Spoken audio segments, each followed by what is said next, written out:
Tourism Secretary Cristina Frasco nagpasalamat kang Presidente Ferdinand Bongbong Marcos Jr. sa trust and confidence taliwa sa kontrobersiya nga naglambigit karon sa Department of Tourism.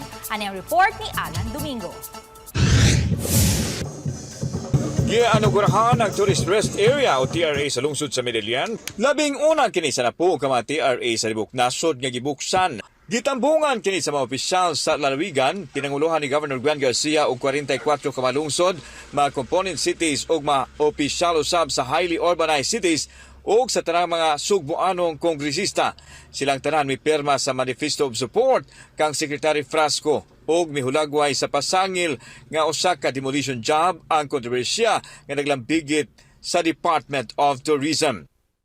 Suportado totally and in one united island of Cebu, suportado si Secretary Cristina Garcia Frasco.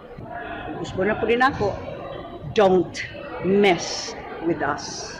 Mapasalamaton si Secretary Frasco sa suporta nga iyang nadawat. Ang Love the Philippines campaign nalambigit sa kontrobersya tungod sa paggamit sa video sa gawa sa nasod inay sa mga tourist spots sa Pilipinas sa ilang ad campaign.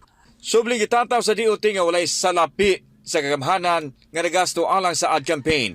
At as Cebuana, having been appointed as the Secretary of the Department of Tourism, back then, I knew, as I continue to understand,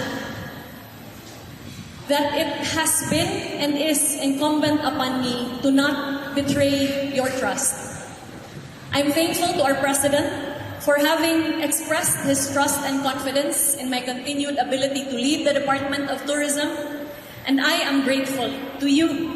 Wa na mulawat pa og pamahayag si Frasco sa mga tigbalita. Kauban si Clover Lumayag, ako si Alan Domingo. GMA Regional TV Live.